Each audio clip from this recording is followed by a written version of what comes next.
for the first time ever in my career, I was scared of getting hurt, and I'd never had that before. I was worried about us getting involved in a storyline in WWE and how that would be received. And sure enough, then we ended up in a storyline in WWE, and it wasn't the best. Can't trust them. Keep your distance. Hi, I'm WWE superstar, the man, Becky Lynch, and I'm getting up close with Cosmopolitan UK.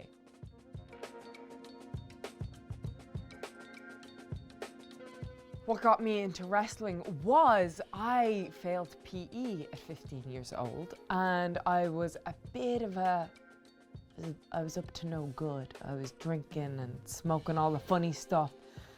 And I figured I wanted to turn my life around, but I didn't want to do it in a conventional way. I didn't want to be Jane Fonda. I didn't want to do step aerobics. I didn't want to go to a gym like a regular person. So I found out they were opening a wrestling school. I said, wow, wrestlers, they're all super fit. I love watching wrestling. That's not anything I could ever do. I could never be a wrestler. I'm the kid that failed PE. But that would be a fun way to get fit. So let me go along and give it a try. And I did. I went along to this wrestling school, and I expected, of course, a big wrestling ring. But there was no wrestling ring. There was just 6 blue padded mats on the ground, and that was how I started training. And I was awful. I was so bad, but I loved it. And for the first time in my life, I wanted to get better at something. And I did. The thing that I miss the most about living in Ireland while I'm living in America is the people, really. You know, there's the family, and especially now that I have a daughter, being without my own ma for help, you know, you want that sometimes. But luckily, Seth's mom is the best and helps us out so much. But I think it's the people, and there's a particular banter. You know, there's a particular banter amongst the Irish people that I do miss. And luckily, we have it. We have it in the company, because there are several Irish. There's Seamus, there's Finn Balor, there's JD Dunne, there's Kevin Patrick. So we're taking over. Oh, I feel an immense amount of pressure to represent women in the sport, not only for me and for what I wanted when I was a kid, because when I was younger, when I was a teenager, when I was watching wrestling, I couldn't point at somebody and say, that's what I want to do, because there was always a ceiling on what the women could do. They couldn't be the main event of WrestleMania. Now, we've stomped that out. But I have a 2-year-old daughter, and I want to make sure that it remains that way, that it never goes backwards, that we keep moving forward, that we keep challenging the status quo, that we're the main eventers. I have a good amount of input into my storylines. I think in recent months I've changed my outlook on how I approach my creative process. I think I used to get so hung up on my ideas, and I want my ideas to go exactly my way. And if they didn't go my way, I would be in a bad mood all day, and I'd let everybody know about it, and I'd fight and I'd fight and I'd fight. And then if it didn't go my way, then I'd still be fighting all the way until I came back through the curtain.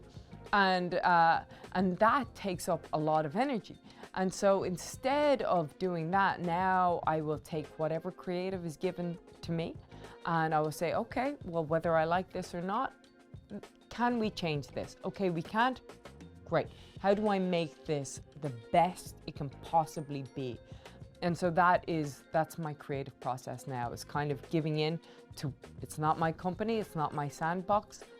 My job is to make it as good as possible and get the fans and the people to care as much as possible. No. So when I first started dating Seth, I had certain reservations about it being public, not being public from a standpoint of in case things didn't work out. I knew fairly early on that he was the one, and that there wasn't a more perfect person for me out there. But I was worried about us getting involved in a storyline in WWE and how that would be received. And sure enough, then we ended up in a storyline in WWE and it wasn't the best. Trying to figure out that balance, I think it was harder for me than it was for him, because I often felt awkward, like I'm a certain way in our personal life, and then I have to maintain a certain aura and a certain presence in the ring, and so I did struggle with that. Gosh, what's the most romantic thing he's ever done for me? He's really romantic. He's a real sweet boy. We were supposed to get married in 2020, and the pandemic shut all of that down.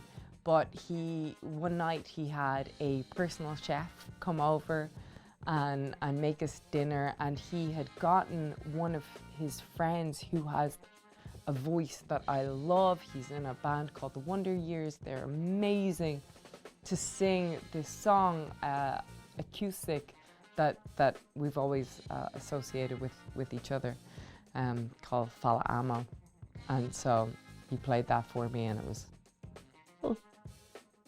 Gosh, is there anything else on my wrestling bucket list? I suppose there's always the want to main event WrestleMania again, and now WrestleMania has a new format. It is 2 nights, so it would be nice to be the first woman to main event the second night of WrestleMania. And now we've got new women's titles, so I want to win both of them. I'm pretty involved in my costumes. Yeah, I have a great gear designer. Her name is Jolene, and I'll give her a ballpark figure of what I want and then let her go to town, and she usually makes something magical. Do I have a favorite I've won? That's a good question. I have an affinity for my WrestleMania 38 costume, just because I love the whole look. I love the big flowy jacket. It was a little bit different than I had been doing, but still in the same ballpark figure. And then I'm just so incredibly proud of that match. So that has a special place in my heart. The worst move that went wrong in the ring was at my expense. It was a glam slam from Bianca Belair onto me last SummerSlam, and it ended up separating my shoulder, and I was out for 4 months. So that would probably be the worst, which, touch wood, we're doing well. Coming back from an injury was more mental than physical, because I hadn't ever had an injury when I was in WWE that took me out for a substantial amount of time, and now I was out for 4 months. And especially when it initially happened, I had trouble picking up my daughter, and she didn't understand what was going on, and so it kind of messed with my head a little bit in terms of, I don't want to get hurt. And so for the first time ever in my career, I was scared of getting hurt, and I'd never had that before. So trying to figure out how to overcome that was a bit of an adjustment. I hate them. Yeah, between me and the other female wrestlers, yeah, no dice. You can't trust them, because they always turn on you. And you think they're your friends, and the next thing you know, you turn your back to them, bam! Not friends no more. Can't trust them. Keep your distance. My predictions for Money in the Bank are, I'm gonna win. I'm gonna climb that ladder. I'm gonna unhook that briefcase. I'm gonna win. I'm gonna walk out of there. There's money in the bank. Thanks for watching.